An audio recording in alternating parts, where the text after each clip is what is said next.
When the name Aaron Grimes comes up, what do you think your peers and fans will say about Mr. Grimes? I don't really care about legacy. When we die, we are turn to dust anyways. Legacy means That what was was Mike Mike Tyson Tyson. saying? Mike Tyson. Mike Tyson. We're all dust. We're all dead anyways. But no, man. All jokes aside, man. I met somebody yesterday who talked about the way I played the game, and I feel like those conversations always give me the goosebumps because it's not necessarily about the accolades. It's not about a interception here or there. It's more so about I try to approach the game the right way and respect the game. Play it the right way, play fast, play hard, right, and really leave my mark that way. Definitely try to put the building first, right? Earn the respect of my teammates by how I approach the game. So when people think about, Aaron Grimes and how he played the game, I just want to know that he gave the game everything he had, every chance he had.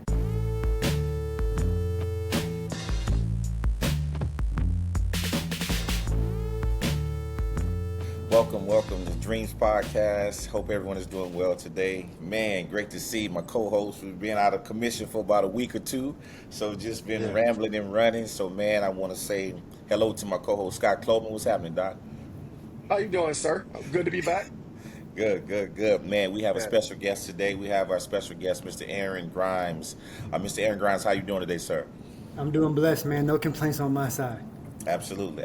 Thank you for joining us, man. Today we're on the Dreams Podcast. For those who are just joining us, once again, we want to say thank you.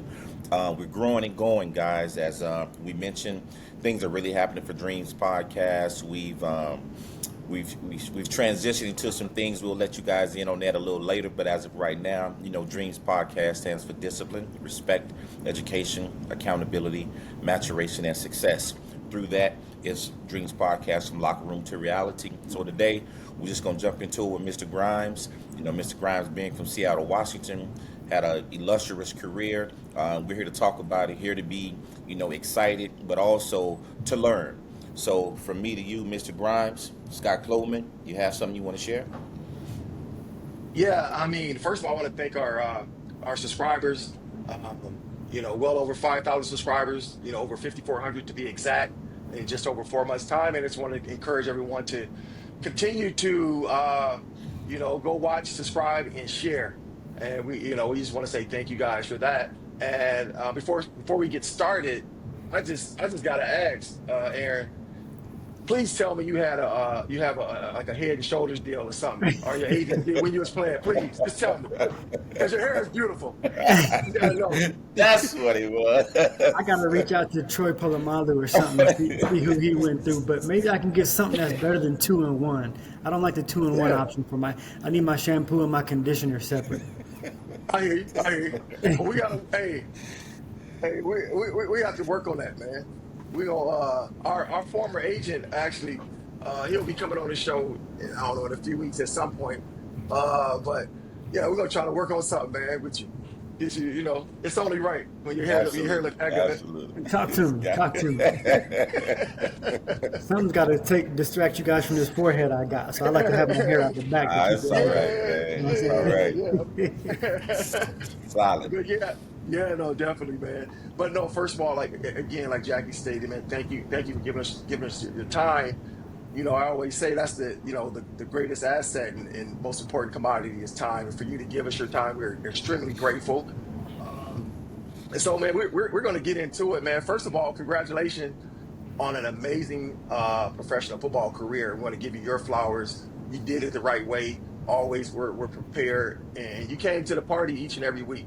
I watched you play for a long time, and you definitely made a statement every time you touched the field, man. So congratulations there. But taking it back, you grew up in the Seattle area, like Jackie stated.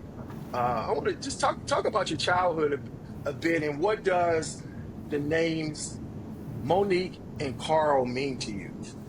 I got them names tattooed on me, man. Those are my Oh yeah, parents. yeah. Yeah, those are my parents. I got them tattooed on me. Monique and Carl. My father goes by Curly.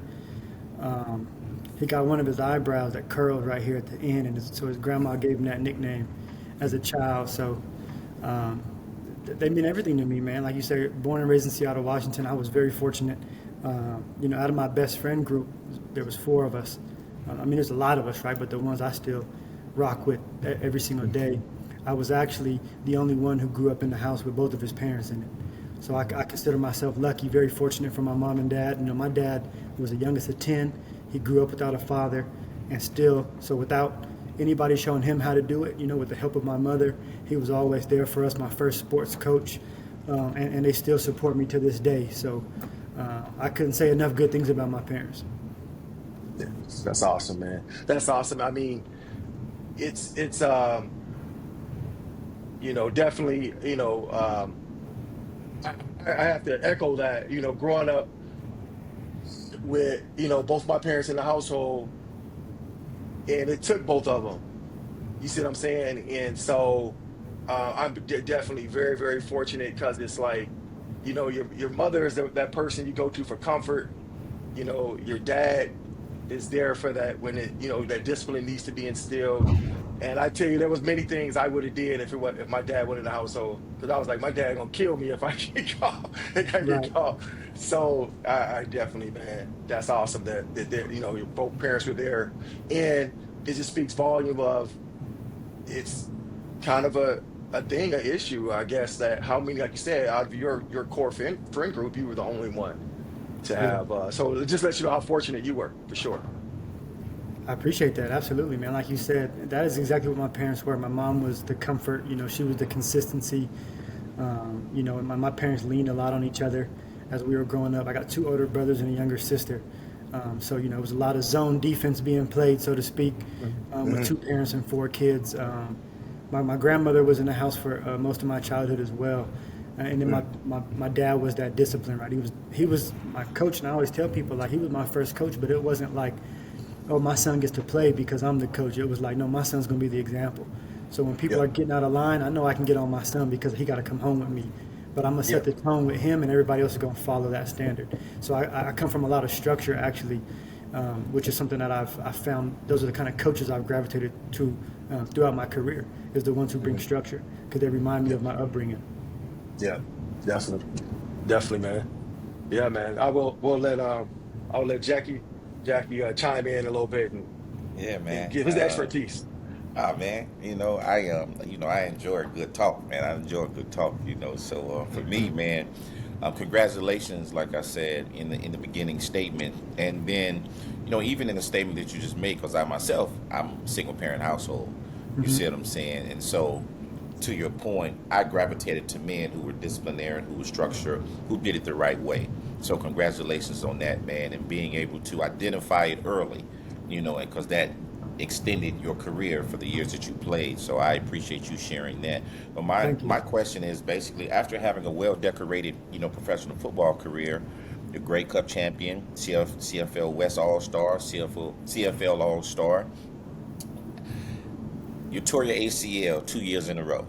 Mm. So 2021, 2022, and it basically removes you from the game. You know, what has that process been like for you since that? I ain't gonna say it kind of dampened, but that was not how you wanted to end your career. And so, Absolutely. and how and what has helped you make it through? Man, you hit it right on the head. Like it's never. They say a lot of people don't get to choose how they leave the game, and I started to become one of those statistics. I'll say I almost said victim, but I don't like the victim mentality. Right? Tore my ACL, came back. You probably try to come back a little bit too early. Obviously, hindsight's 2020, and I'm older. Right? I'm over 30 at this time. Just so I understand what it looks like. So then I come back the next year and I'm like, well, I got to prove that I can still do it, even though I'm a little bit older. I tear my ACL again. It's like, well, damn, okay. So now my mindset was I want to leave the game healthy. Obviously it's not going to go the way I want. Contracts won't look the same way, but at the end of the day, I can only control what I can control. How I prepare, how I show up every day. What I'm saying? Not letting it affect or change who I am as a person. I used to tell teammates that when they would get injured, and then they would stop coming in early, right? Because they're like, well, I'm not playing this week. I just need to get treatment. Yeah, but don't let it change who you are, right? Because who you are is how you're going to get through it. And that was kind of the mindset that I took going through injury. Ended up actually battling my way back to a practice roster opportunity, which isn't how I seen it going. But again, we don't get to control that outcome. We just get to control the process and who that process makes us. You know what I'm saying? And so I ended up being able to leave the game and say, okay, well, at least the last time I touched the field, I was healthy, even though it wasn't how I envisioned it going. But at the end of the day, I got to be a man of my word and follow through on that. Yeah. Absolutely, absolutely, Yeah. and that's key, man. I think, and I thank you for sharing that because we all know I haven't suffered an injury and such. I was fortunate to leave the game without injury. I left the game for other reasons, but just to Mm-hmm. know that you are, I'm not going to say okay, but you're good with the decision that's been made on your behalf. And that's the key. Mm-hmm. Like you said, you accepted it, you're able to deal with it, and you move on the way you need to make you be in the mindset that you need to be in, man. So I applaud you for that. Great job. Absolutely. Thank you, man. I appreciate that. Yes, sir. Yeah. Yeah. Yeah. No, definitely. That's definitely not easy for sure. I think like you had to have, I would think you had an amazing support system to help you get through that. What do you Can I talk about that support system that you've had over these past couple years? Absolutely, man. You're looking at like I would probably forget names if I started to name too many, but I want to make sure I mention my wife and my children, Hmm. right? Like when I'm going through all of this, all the injuries and being on crutches, right? And then my wife is taking care of our girls mostly by herself because I'm fresh out of surgery, right? I moved my family to Edmonton the first year I tore my ACL, right? So I call her crying like, man, we done sold our house back home and we're moving up here and I ain't even playing this year, to doing it all over again. Those are the people who never left my side. When it was time to make what I would call a tough decision, I would go home and speak to my wife about it. She's like, why is that a tough decision? You've already made your mind up on what you want to do, so now you got to follow through with it, Hmm. right? And so, Yeah. and that was that was the decision. Like I was offered actually a position, a coaching position before this season started, but it wasn't the situation that I wanted to start my career with. And so Hmm. people were telling me, oh, that's a tough decision. I said, you got just go home and think about it. And I'm no lie. I went home and I told my wife, here's the situation. And she was like, that's not a tough decision. That's not how you want to start your coaching career. So why don't you continue to chase this opportunity to leave the game healthy while you can? Because there are some teams still interested, and then we can figure the rest out later. But right now, Hmm. that's not a tough decision. And I was Yeah. like, perspective is amazing. 100%. Yeah, no, that's beautiful. Having that support, man, having a teammate. That's what you call having a true teammate, Absolutely. right? Yeah, yeah, and that's what we need, man. And we all need that person. That's why it's so important. I know one of the things Jackie and I really like to talk about is relationships and how it affect us. And it's so important the partner you pick, the person you decide to have kids with, because it really affects you for the rest of your life. And obviously, it seems like you've picked a great partner, and so congratulations on that. And we wish you nothing but success as you guys continue to thrive, in your marriage and with your family, right? So, just kind of taking it back to football, something I didn't know till I started doing some research. I didn't realize. So you had a stint with the Eagles, 2016, and talk about that process and like how did that come about? So yeah, I obviously young American kid, like the dream is to play in the NFL, right? Mm. Went to the University of Idaho after I decommitted from the University of Washington. Actually, my father told me at the time, it don't matter what school you go to, if you're good enough to make it, they'll find you. And so Hmm. I went to a smaller school in Idaho where they were going to allow me to play right away. Came out of college and was invited to a couple of rookie mini camps. Went to Green Bay's. They didn't keep me after the 3 days. And my DB coach at the time, Idaho, had played for the Eskimos in the early 2000s. So Mm. he got me up here into their training camp. Torrey Hunter was his Okay, name. T Hunt. Yeah, Coach Hunt. Yeah, Coach Hunt got me. Yeah. I And got a so story about him.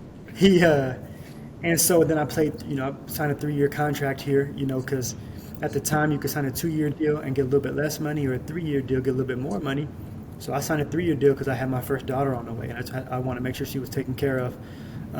Came up here, spent 3 years here, won the Grey Cup, got to All Star in 2015, had a couple of workouts in the NFL after that season.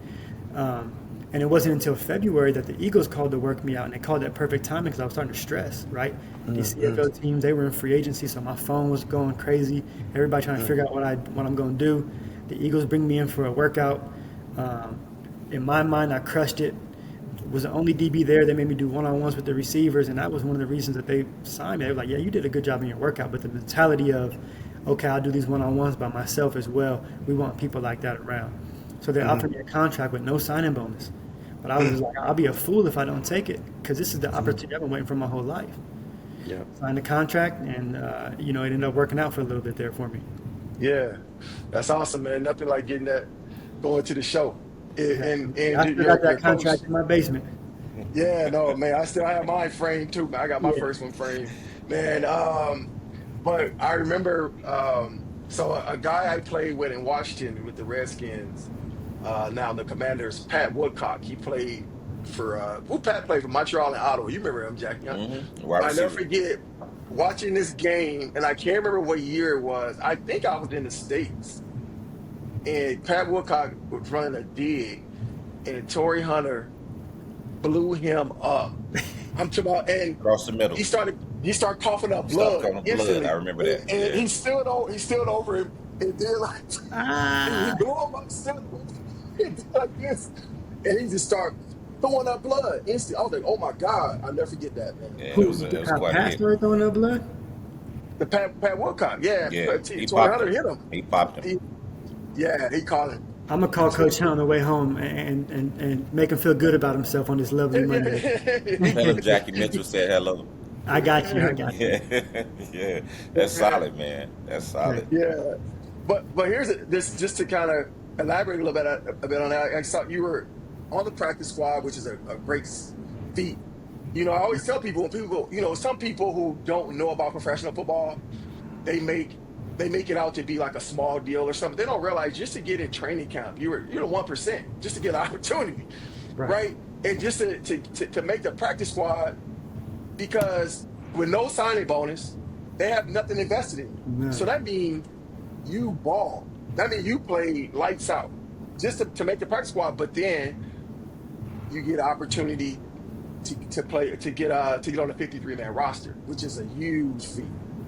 Tell me, describe your emotions when you found out that you were going to get a chance to get on that 53-man roster. Man, I gotta start from the beginning. Usually I like to make long stories short, but this one I feel like is worth the tell. So like you said, I'm in training camp, and I'm going as hard as I can because they have nothing invested in me, right?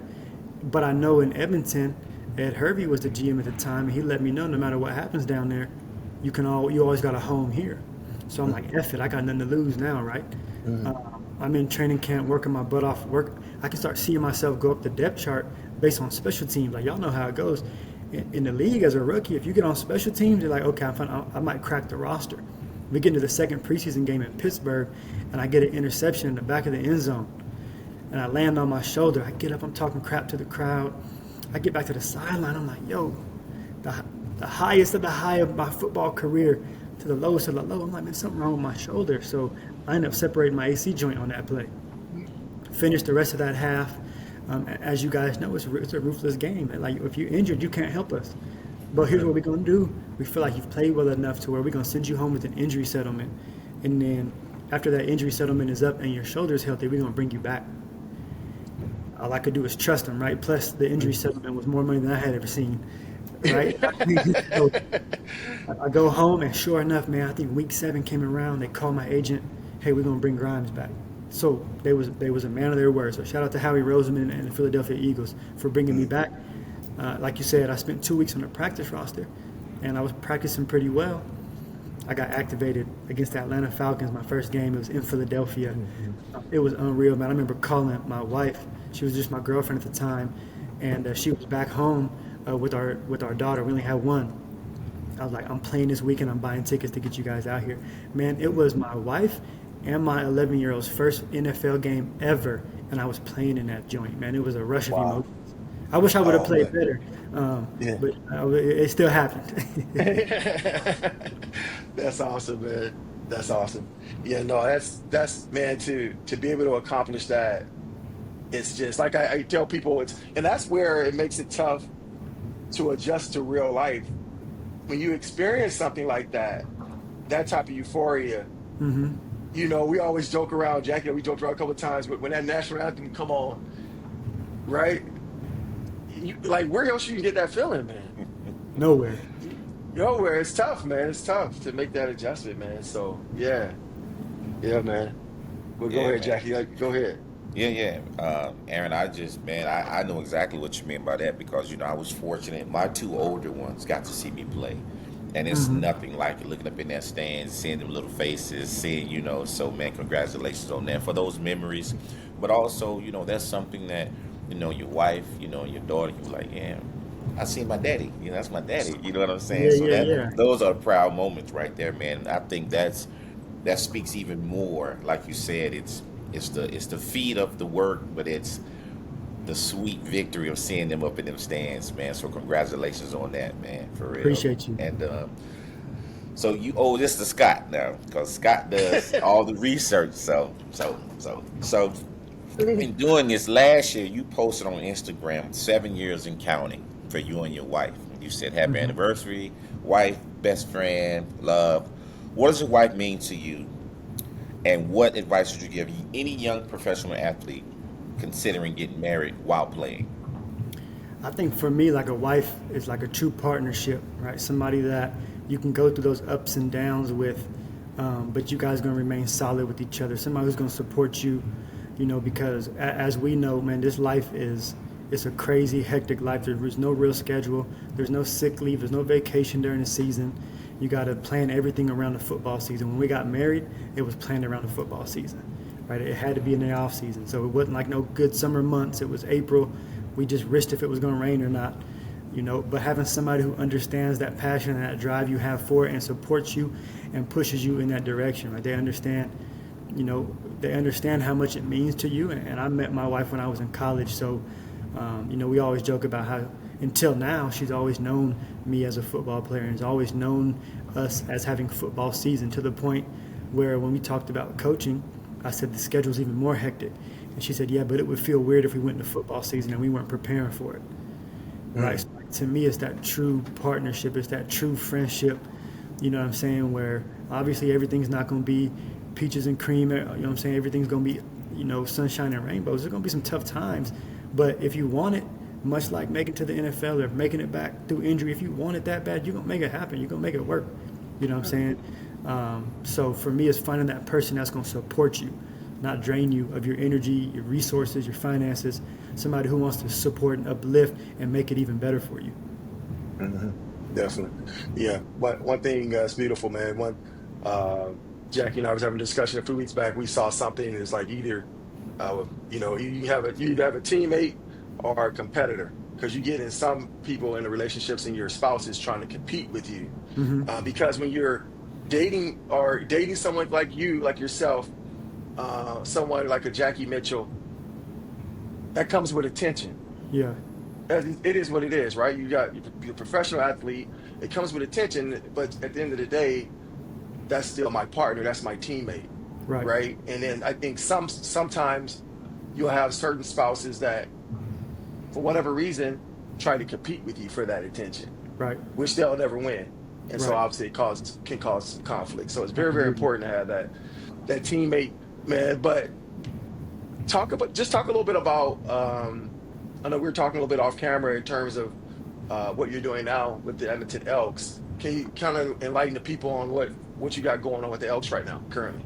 Yeah, so after I retired this summer, I called the club. I wanted to retire as an Edmonton football player.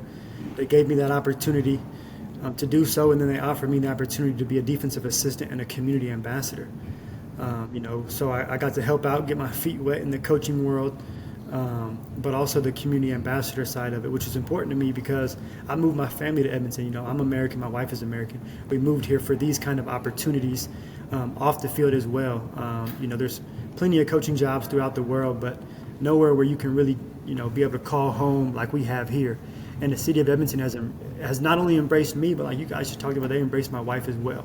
In a place where I can get so much attention because everybody recognizes my hair from my helmet, and we're out at community events and we're doing things, but they also welcome my two children and my wife into it as well, right? So right now I'm doing the community ambassador role. We got a lot of Christmas initiatives coming up, trying to push the Edmonton Elks football brand off the field as well as on the field.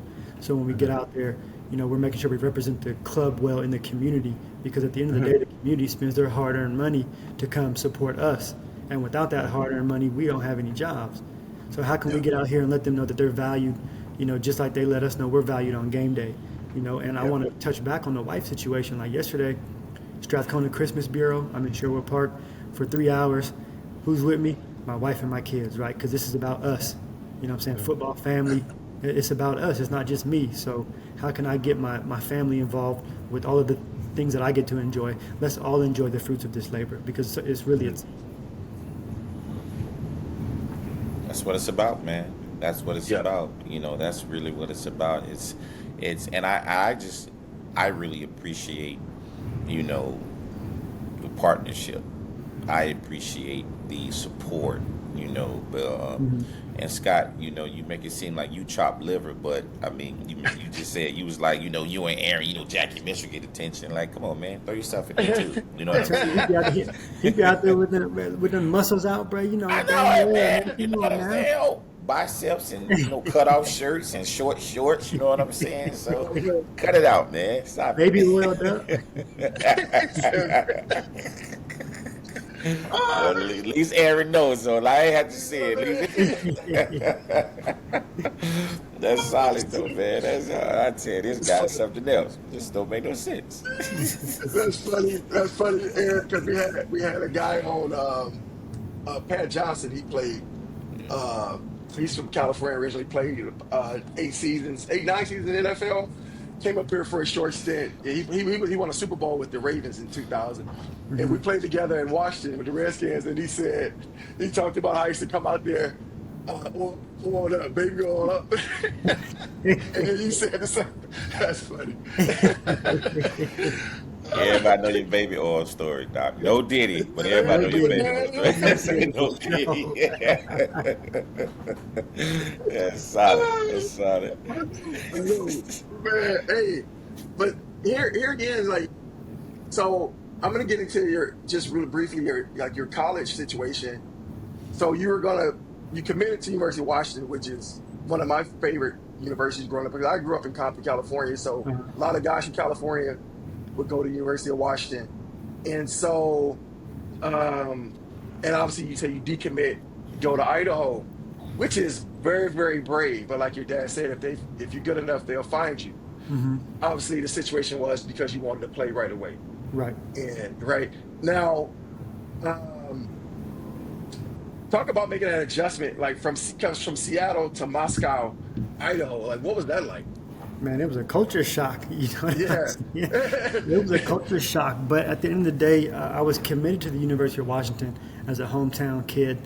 Tyrone Willingham got fired, and a new coach was coming in, and they were going to honor my scholarship just based on GP, right? Because I was already committed and I was a local guy. But I could tell the writing was on the wall, right? The new coach, every new coach wants his own guys in the room. And so I decommitted from the University of Washington, and the only team that was still talking to me at the time was Idaho. It was almost like it was destiny, right? Like, for whatever reason, Washington State stopped talking to me, Oregon stopped talking to me. They all figured it was a loss, but Idaho, they must always get guys who fall through the cracks or something. So I committed to Idaho, and one of the first things my dad told me, I come from, my father's black, my mom's white, so he said, "You're going to northern Idaho. You gotta watch out for Hayden Lake. They had a big KKK camp up in Hayden Lake. Like, I'm saying, be careful out there. Like, I know what you might appear as here in Seattle, where it's much more diverse, but you're gonna get out there, just make sure you're being safe." So I come, Seattle and the surrounding areas. You got a couple million people probably. You go to Idaho, the town is like 20,000 people, 24,000 including college students. You know what I'm saying? Like, my wife is from a town of 800 people. I had more people in my high school than my wife had in the whole town she grew up in. Right. Yeah. So it was definitely a culture shock for me, but I mean, it was some of the most fun times of my life as well. Yeah. Yeah, no, definitely, man. I was looking at doing some research, and I saw you had an opportunity to play against some big time universities like LSU and Nebraska. Talk about, did you see a drastic difference from playing against the usual competition versus when you played against those guys? Yeah, for sure, man. We're talking bigger, faster, stronger, right? Like when we played against LSU, they had Jarvis Landry, Odell Beckham Jr., right? Them guys was out. Death Valley, 60-something thousand people. Nebraska was sold out like 88,000. Niles Paul, a couple of NFL guys on that roster. Um, and the University of Idaho, the Kibbie Dome only sits 16,000 people. So we in the stadium that sold out at 88,000. Like you couldn't even, you know what I'm saying? You couldn't even fit that in the town of Idaho Yeah, itself. You know, the town of yeah, Moscow, yeah. excuse me. The town of Moscow couldn't even fit 88,000 people in it. So, but it was cool, man. Those were the games where I knew if I wanted to play at the next level, I had to perform well against those games. Because like obviously I want to perform well against, the opponents we face every week in conference. But if I want a legit shot at playing, I got to go against the guys that are looking at getting drafted. So I look forward to those kind of games. Yeah. Yeah. No, that's awesome, man. Yeah. You got to, man. That's where you prove yourself. That's where you prove yourself, man. You're going against, especially when you get to just go against a Jarvis Landry or Odell Beckham Jr. Right, Yeah, it's showtime now right. because all the scouts are watching now. So Absolutely. now, yeah. So when they leave here, they gonna know who Aaron Grimes is. They That go, was like, the who was that goal. kid? Yeah, yeah. Hopefully for a good reason. Did you have the long hair? Did you have the long hair then? Yeah, sure. I ain't had a short haircut since probably seventh grade. Oh Yeah. my God. Yeah, Oh, you know what's crazy? I say, oh my God, because my son don't want to cut his hair, Scott. Oh He yeah. doesn't. Hey, He let it doesn't. go. And Let it that's what I go. told him. He's 11, man. He got a, Yeah, you know what I'm saying? He got a yeah, young curly Yeah. fro. So I'm right, like, this is what I'm gonna have to deal with. But it's cool. It Yeah. don't bother me, man. He enjoys it. So I ain't gonna Mm, cut his hair off because I don't want him to die. Because he be like, I'm right. gonna yeah. cut your hair. He be like, nah. I be like, man. So Man, that was a threat too. My dad used to threaten that too. Like, my dad's Yeah. old school, right? Like, Yeah. don't leave the house looking any kind of way. Hey, my dad going to school. Can absolutely. I come? Can I come with you, Dad? No. Why? Well, you ain't even done your hair yet. Or Yeah. like you come home with C's on that report card if you want to. I'm gonna cut your hair. Yeah. Right. Yeah. Like, shit, okay, I gotta get. I better get to the grade. I ain't cutting hair. Yeah. Absolutely, Yeah. Yeah, absolutely, man. right. And I wanna go, man. I just want to say, I applaud you for trusting you, trusting your father, and trusting the process of making that decommitment to Idaho, because you're talking about Washington, Idaho, 100%. Washington, Idaho, Pac-10. Yeah. right? Because I've been to Idaho Mm, and um, not a lot there. They got a lot of potato farms. You know what I'm saying? Yeah. So I can't Right. pick this up, Scott. Like, Right. like we went up there when we played basketball. You know, Hmm. we went up there. We played Idaho and we played Washington State, I think. Yep. It was mm, buffalo farms, potato farms. I was like, man, I had never seen, mm, and this was back in the early 2000s. So I can't mm, imagine, it was just like, but yeah, man. mm. So I just say, great job on trusting your intuition, seeing what was the best situation for you and making that decision to go to Idaho, man. That it takes a lot of guts, but it panned out. So great job in that, man. Thank you. Um, Next up, man, it's like now that you are transitioning from the locker room to reality, because it's really happening for you right now. What's Right. next for Aaron Grimes, and what do you see yourself? Do you see yourself coaching? Do you see yourself scouting? Do you see yourself continuing to be an ambassador or be a part of the game? In what way? How do you see your I would say next couple of weeks, because decisions will be made to help you make that transition. So how do you see yourself? Absolutely. I feel like I'm always going to be an ambassador for the club, right? This is a club that took me in, and no, it wasn't my ultimate dream, but it was the club that gave me a chance to get to that ultimate dream. You know what I'm saying? It's the club that gave me a chance to, buy my first house, to sell that house and buy a house up here. So being an ambassador for the club is something I've always been. I just get to have a fancy title for it now. So hopefully I can get to keep that title for sure. But whether I get it or not, I'm still going to be an ambassador. But the goal is definitely to get into coaching, get into some personnel, right? My long-term goal, I mentioned Ed Hervey a second ago. My long-term goal is to be a GM one day. When you walk around these halls, you see pictures like Hugh Campbell, 5 Grey Cups as a coach, 2 as a GM, 2 as a president. So I'm like, well, that's the standard, right? Like, if progression is what we're focused on, then that's the standard, is being able to work my way through the ranks until I get to be the person who makes the decisions as well, so I can continue to carry on the traditions that have been taught to me. Man, congratulations. Yeah, and that's, you had some great representatives there, because that's who was there when I was there in Edmonton back in 2000. It was Don. What was Don last name? Scott. Matthews? About Don Matthews. You know, Matthew. Don Matthews. Like you said, Hey, Hugh Campbell. He was around. Rick was around at the time. So it was just like you were surrounded by the Right. Eskimo greats in that coaching yeah, environment, and those guys, like you said, who set the standard. But not only set the standard, who won. They knew how to win. They knew how to Right. build a team, and so all of that encompasses everything you spoke of. So I totally agree with you, man. Totally. Yeah. hey, Jackie, what was Don saying when you go on the road? You remember something about? You remember? I never played for him, but I remember guys talking about something about. It's kind of inappropriate, but it's not like we gotta. It's not like we Yeah, keep. just go ahead. Yeah, just go ahead and say it. I just remember somebody saying something about kick their ass, take their women, something like that. You Oh, remember? yeah. He would say, kick their ass, drink their booze, and F they Yeah. women. Hey, Aaron, am I lying? That was his I thing. still heard it. I promise you, when we got there, he was like, "Look, we coming out the locker room. We gonna kick their ass, drink their booze, and F they women." I was like, "What?" But it was dying. I Straight mean, disrespect. Come in your he trap, meant take every over your he trap. meant every word of it. He was like, Yeah. "We ain't coming here with a loss, guys. All right." Right. But man, I mean, Right. that's why he was one of the winningest coaches in the CFL. Right. You know, Right. because what he demanded from his players was, do your job. We gonna have fun, but if you do your job, like he Right. said, we gonna kick their ass, drink their booze, and F they women. I said, these Right. guys Yeah. outside. Right. Yeah, no curfew. That's why like I said, I never played, but I hear like he's not gonna no curfew. He treats you But like a man. we better win. He treated you like a man. I Yeah, mean, guys coming, that people would go out, and you know, Scott, we've had talks about this. People would go out, go to the clubs. He ain't say nothing. Right. You better show up to play. Right. That's all he was worried about. Or you're cutting yourself. Oh, you cut yourself. You cut He will. yourself. He will definitely cut you now. He will put you on that plane up out of there now. Yes, sir. You cut Yeah, yourself. so you're absolutely right. I forgot about that, Scott. What they say, Jeez. if you're gonna hoot with the Owls, you better be able to score with the Eagles You when you wake up better, in the morning. absolutely. You Yeah, I absolutely. can't do both, so I don't be hooting with the Owls too much no more. I I can't, can't man. soar with them Eagles like that after a long night.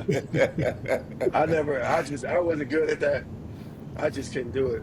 Yeah, I went to an event with my girlfriend the other Saturday. Had a few drinks. Man, I lost about 10 pounds over the last 2 days. What you losing weight for? What type of drink you have, Doc? What they put in it Yeah, you was get the was, drinking, was, you start, was start Bill putting Cosby food. at the party? Got that joy juice in you. He got that joy juice. It was the masquerade party. It was they had exotic dancers walking around there, the girls on the pole, and then I got excited. I started putting them back. I'm with my girl. We enjoying each other. Having a good time. Having a good Right. Having a good time. time. Right, as you Having a good should. time. The As sun you came should. up, didn't it? The sun came up, as Aaron said. You was hooting with the Owls, and you was No. in with the Eagles, Doc. Yeah. I got on the scale 3 days ago. I was 218. Man, I got on the scale this morning. I was 208 What, in 2 what, you, days. what you been Man, doing, because man? I couldn't eat. I wasn't eating. Because I couldn't eat because I felt like I was going every time I tried to eat something. So I really didn't eat much for like a So day and a you half. must have been throwing it back, Doc. That Throwing that it Yeah, back. yeah. no Diddy.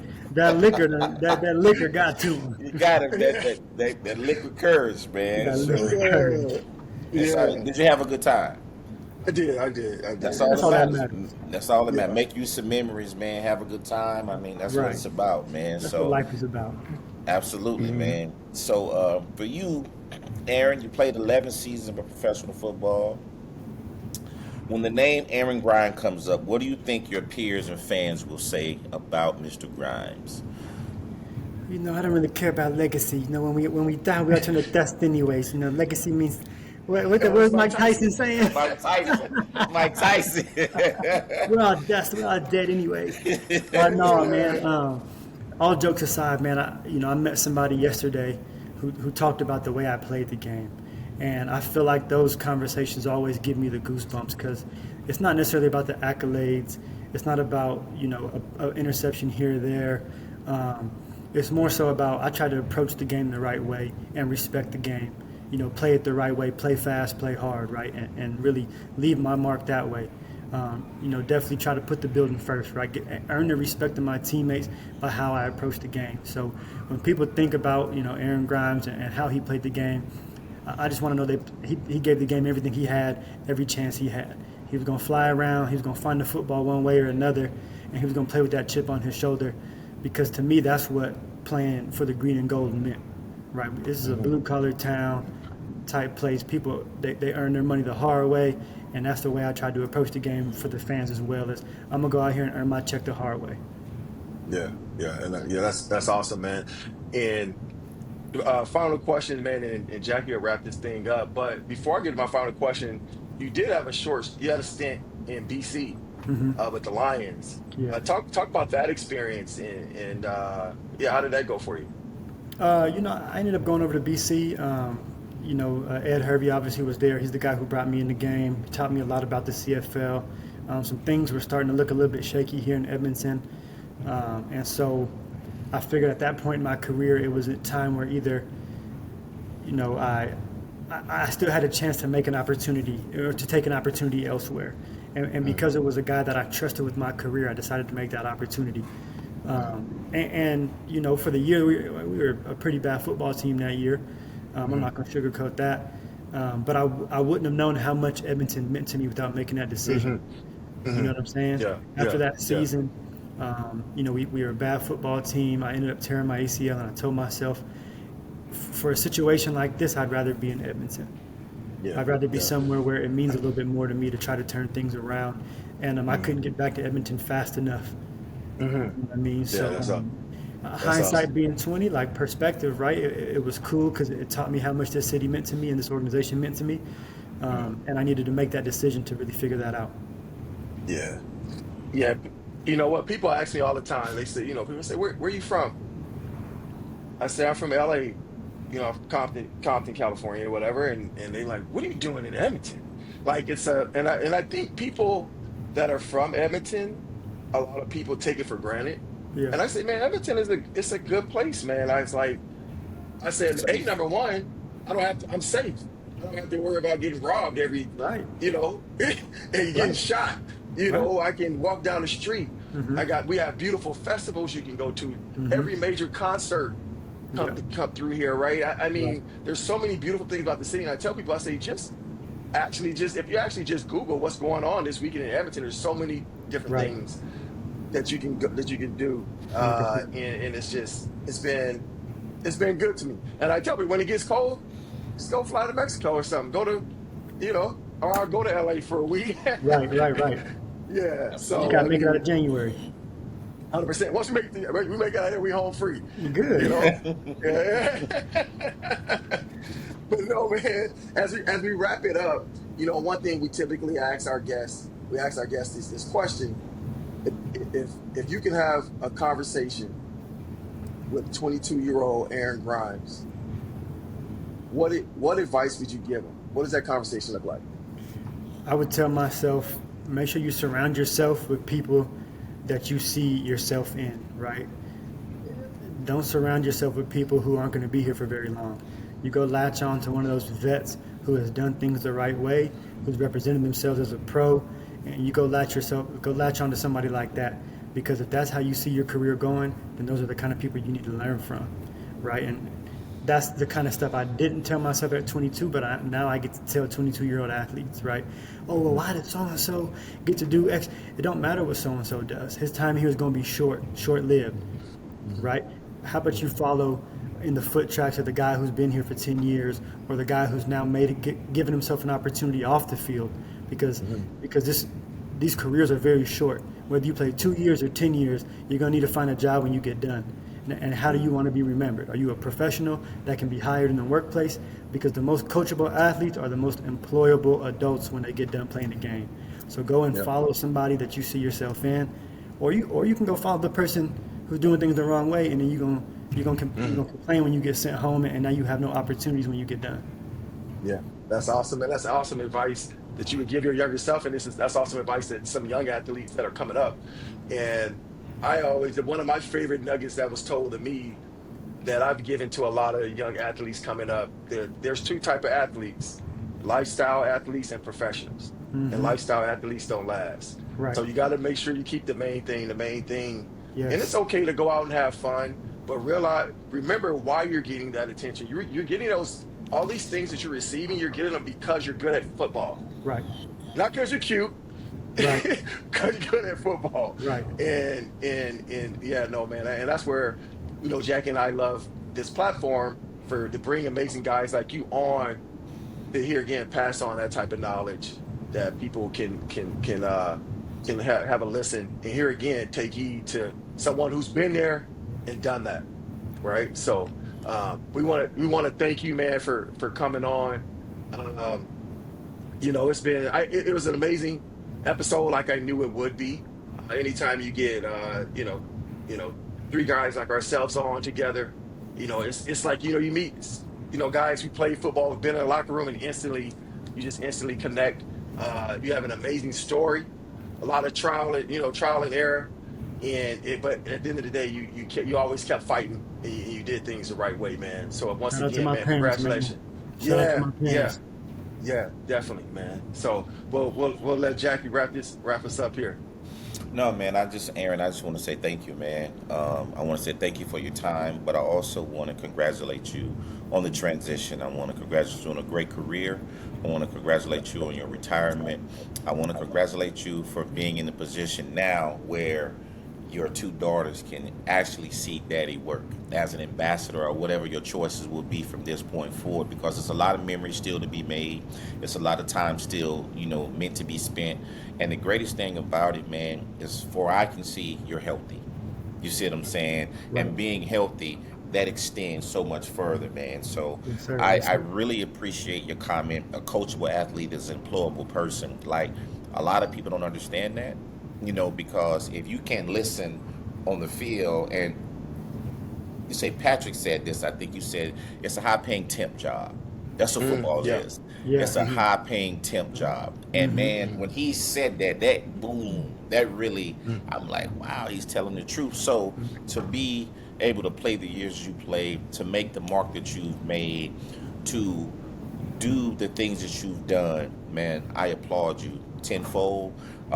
It's been a great opportunity to meet you, to speak with you, for you to share your story. And I applaud your parents as well, because they knew it before you knew it, and you just followed suit, man. So congratulations in that, man. And I wish you nothing but the best from this point forward. I appreciate that, man. I want to say this too. I want to thank both of you guys for having me on here. I firmly believe this. I'm not in the position I am today without surrounding myself with people who are smarter than me and who have helped show me the way. I consider you guys people like that. So I appreciate this opportunity. Jackie, very nice to meet you. Coach Hunt just texted. He told me to tell you what's up. I shot him a text. He said, what's up? Asked if he was up here. I'm going to give him a call on the way home. Yeah, absolutely, man. Absolutely. Yeah. Where can people find you on social media? So they can find me on Twitter, Grymes36. They can find me on Instagram. You just type in Aaron Grymes. The name would be Antarctic AG 206. They can find me on Facebook, Aaron Grymes. They can find me up here at Commonwealth Stadium every day. They can find me in the weight room, making sure these knees don't give out on me. They can find me just about anywhere in the city where something's going on. Look for the ponytail. Please come and say hi to me. Those kinds of things make my day. So find me wherever. Can you still backpedal and come out the break? Oh, I can definitely do that now. I'm still at ATH. Hey, I need a DB. I need a DB for a turn. Don't do it. Don't do it. I'm not interested in being back on crutches, but if you're looking for a 1 or 2 reps, I can get on that field and I can show my DBs what it's supposed to look like, just not for a long time. Aaron, I told him the same thing, man. They almost tore my quad off the bone dealing with him, man. Almost killed me out there, man. The exact same thing. He was like, man, come out here and play. I was like, Scott, man, all right, He talked me into it. I literally almost tore my quad off, man. I said, man, he tried to kill me, man. Well, hold on, Aaron. You know what? Being of a guy of this magnitude, I really didn't think they was gonna test him. Hey, like They the first and tried me. second string, they went up top on the post. But I told him, Hey, I told you that. I said, Scott, I said, he about to try me. I said, just don't worry about him. And I made a great play, Aaron. I made an interception, so I went out with a bang, baby. You There know we what I'm go. saying? There we go. You don't get your little sore the next day. Oh my God, I couldn't You even know, get up, Aaron. it's funny you say that because I've been talking to my cousin back home. I'm leaving for Seattle tomorrow night for Thanksgiving. I said, man, now that I'm retired, I should look into playing in a turkey bowl or something. He said, go ahead and get out them young Thundercats if you want to. They're gonna be trying to prove Yeah. something against you because you They gotta played. prove it, man. They gotta oh, they prove it. will. They gonna test I'm you gonna take for my knee sure. brace with me. Hey, Oh yeah. don't Hey, do it. Just don't no, even do it. Don't no, I do ain't it. gonna, because I don't want to be responsible. I'm not gonna try to talk you into it. I'm not gonna, because I saw last year they added you to our flag football group chat and then you exited Quickly. quickly. I said, hold They on, talk about, no. they talk about, because they were like, it was like Aaron Grymes. I mean, and I was like, man, hold on, I just did a cap with him. He was kind of hobbling. He wasn't even ready to run yet. So he ain't ready yet. I said, no, he ain't ready yet. No, sir. Yeah. Yeah, No, man. sir. But I see you working out now, though. You like you ready to go. Yeah. I'm good for about 6 or 7 sprints. After that, let me play quarterback or something. Yeah, That's man. it. Yeah, man. Well, I yeah, man. That's appreciate that, man. another great episode. As Jackie stated in the beginning of the show, DREAM stands for discipline, respect, education, accountability, maturation, success. Locker room to reality, and that's what it's about. Bringing on guys like Aaron Grymes, who's making that transition from the locker room to reality, which is not an easy feat, but obviously with a great support system, great parents, great upbringing. I have a feeling you'll be just fine. I appreciate Absolutely. that. Appreciate that. All right, Absolutely. man. Absolutely. All One right, thing I man. will All say right. before we get off here is once you leave the locker room, you make the money a lot slower than you did during the season. So learn how to budget right now. I'm saying. Absolutely. Mhm. I Absolutely. was just talking about that. I was just talking about that, man. Yeah. That's why I was just saying that I was just saying, my XFL when I was playing in the XFL, because I never really did anything crazy. I was like, I had like 40 grand in the bank, and then I went and played arena football, was making another, 3, 4 grand a week. And I was like, man, I should have left that season. I wish somebody would have said, hey, just save this amount of money and then let's invest, let's do this and that. But Right. I didn't have that guidance. Right. But hey, it is what it is. You We still still here, here. though. You still thriving. That's Yeah, it. we still That's drive. it. We still Now drive. you can give that information to somebody else. Exactly. Exactly. Absolutely. Exactly. Exactly, man. All right, man. So yeah, another episode down, man. Great show, just like I thought it would be, man. You guys have a great night. Absolutely. Thank you much. Appreciate you. Yeah. Yes, sir. Yeah.